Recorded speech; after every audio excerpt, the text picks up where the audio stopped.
میری آج کی ویڈیو ہے اما عائشہ صدیقہ رضی اللہ عنہا کی شان اقدس میں بکواسات کرنے والوں کے نام۔ نبی صلی اللہ علیہ وآلہ وسلم کی جو ازواج مطہرات ہیں ان کی شان اعلیٰ سے اعلیٰ ہے۔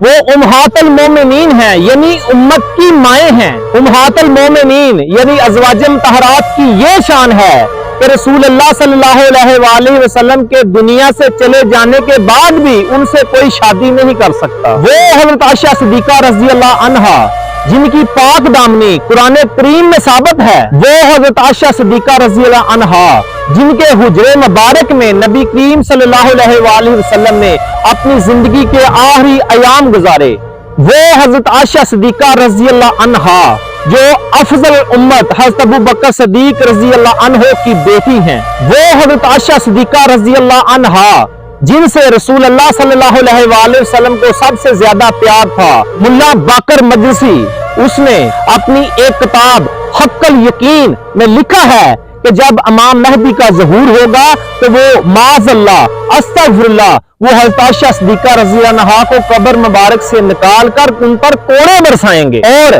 حضرت فاطمہ رضی اللہ عنہا کا بدلہ لیں گے، معاذ اللہ استغفر اللہ۔ اے رافضیو، تمہاری مائیں تمہارے غموں میں ماتم کریں۔ امہات المومنین ازواج مطہرہ حضرت عائشہ صدیقہ رضی اللہ عنہا کی شان اقدس میں گستاخی کرنے والوں، حضرت عائشہ صدیقہ رضی اللہ عنہا تو وہ ہیں جن کی شان اقدس میں اللہ تبارک و تعالیٰ نے قرآن کریم میں 18 آیتیں نازل کر دی۔ وہ حضرت عائشہ صدیقہ رضی اللہ عنہا کہ جن کے بستر پر رسول اللہ صلی اللہ علیہ وآلہ وسلم آرام فرما رہے ہوتے اور نبی کریم صلی اللہ علیہ وسلم کو وحی آ جاتی۔ یہ شان حضرت عائشہ صدیقہ رضی اللہ عنہا کے علاوہ کسی اور کی نہیں۔ جو بھی رافضی، جو بندہ بھی حضرت عائشہ صدیقہ رضی اللہ عنہا کے بارے میں بکواسات کرتا ہے وہ اپنی زبانوں کو لگام دیں، نہیں تو حشر کو ہوگا معلوم جیتا کون اور ہارا کون۔